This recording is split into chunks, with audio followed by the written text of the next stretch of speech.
we lived amidst so many people who make food around here, small farmers and stuff, we started to carry CSA shares up to DC, direct to your door, and we started to get an understanding of what people are looking for in that. And there's farmers out here who just could never reach a real market, and so Washington was something we knew very well.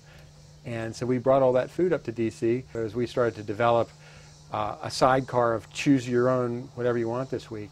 We thought at the end of the season that we should reimagine ourselves as 100% live time, get what you want, and then us finding all the farmers who could do that and working out the problem statistically as to how much we should buy and have available. And I guess in October of last year we launched Organica.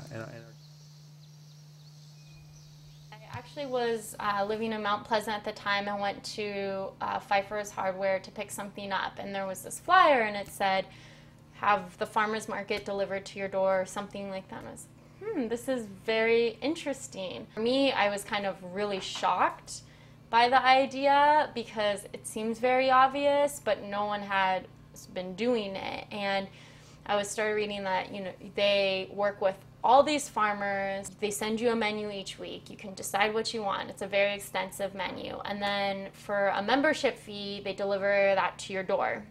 Every week you get they send you an email out and they kind of talk about what they're promoting that week. And I remember one email I got that they started working with this woman who sells jams on the side of the road. They decided to ask her, hey, you know, do you want to, you know, send jam to our customers? And she wanted to remain anonymous, and she was only going to sell a certain amount of each type of jams. And it was just this whole story. Like, there was a story behind the food. I felt like I knew this anonymous woman behind this jam. I just felt so connected to my food.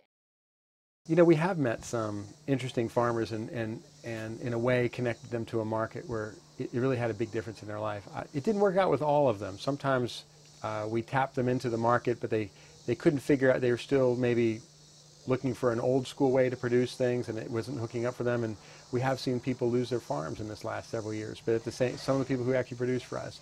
But on the other hand, we've seen some who really embrace the system, and we're able to build reliable relationships again and funnel a lot of the consumer buying in DC to them. And you know, they thank me regularly, they thank our staff regularly, because they can go about the business of their lives in the country.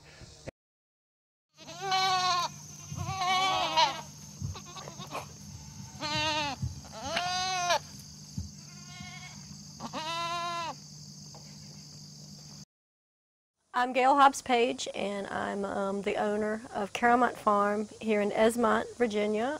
We are a farmstead goat dairy. Farmstead meaning that we make cheese from all the animals that are here on our property.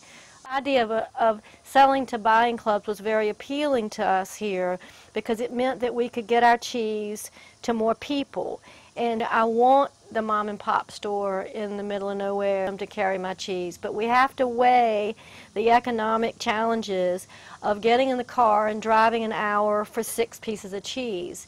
And so we've really tried to formulate our marketing strategies as smarter, not harder. And so in the same sense, you know, Organica is the general store, you know, that we're trying to be a part of. I mean, what we're trying to do here is be a part of a food community. And if that pipeline works, then I accept it. Organica makes it very simple for people to be socially conscious and to care about their local economy, to care about the environment, and to care about what they're putting into their bodies. And enjoy the local movement. It doesn't always have to be so serious.